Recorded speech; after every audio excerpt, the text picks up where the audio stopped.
Eh bien, bien le bonjour à toutes et à tous, soyez les bienvenus encore une fois sur Océane FM. Et il est temps pour nous de retrouver toute son énergie, tout son dynamisme. Notre ami Eric le Magnifique, comment il va aujourd'hui, notre ami Eric? Bonjour. Bonjour GG, bonjour tout le monde. Comment ça va? Ça va bien et toi? Oui, super.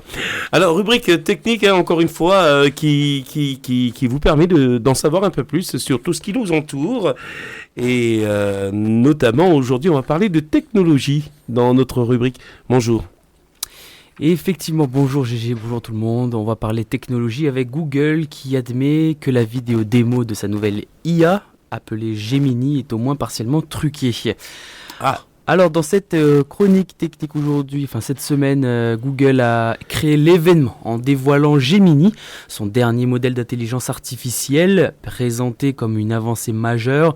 Gemini se décline en 3 versions, Gemini Nano, intégré au Google Pixel 8, qui est en fait leur smartphone, Gemini Pro, intégré à Bard, qui est leur intelligence artificielle générative, l'équivalent un peu de ChatGPT, mais cette fois-ci pour Google, et Gemini Ultra, la version la plus puissante actuellement indisponible, car destinée aux tâches complexes. Et donc la vidéo de présentation diffusée par Google met en avant les performances exceptionnelles de Gemini, notamment sa capacité à reconnaître et analyser une variété d'illustrations et d'objets tout en engageant une conversation avec l'utilisateur.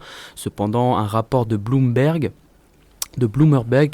révèle que cette démonstration vidéo pourrait ne pas refléter fidèlement les véritables capacités de ce modèle. En réalité, la démo n'a pas été réalisée en temps réel comme on pourrait le croire. L'utilisateur ne converse pas réellement avec Gemini, mais plutôt avec des séquences d'images fixes et des invités textuels. Cette manipulation de la réalité a soulevé des questions sur la véracité des performances vantées par Google.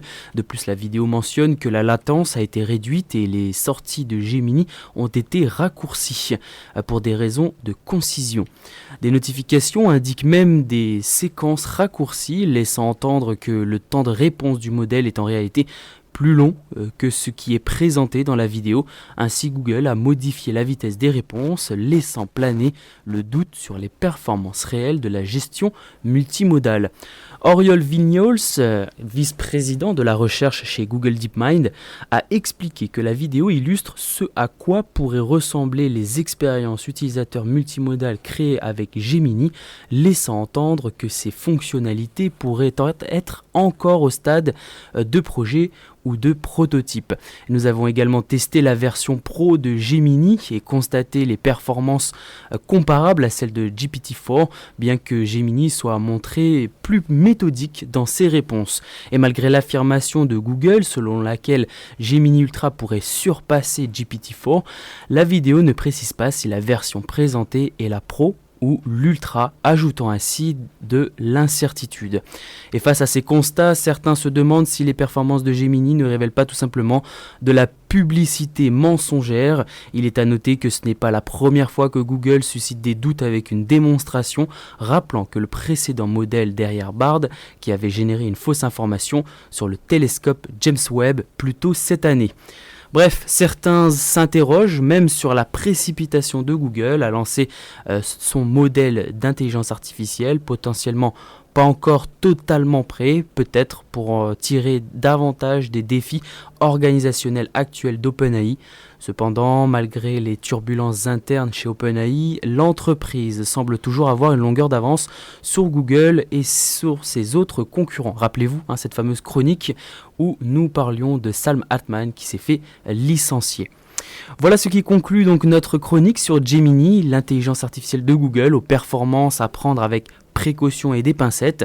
Restez à l'écoute pour les développements à venir dans le monde de l'intelligence artificielle et n'oubliez pas que la science n'est pas une vérité absolue et les scientifiques ne sont pas des génies innés. La science est simplement l'exploration de l'inconnu pour comprendre le monde et le rendre meilleur. Je vous remercie. Tout comme l'une des rubriques techniques que nous avions développées il y a quelques temps concernant le mensonge.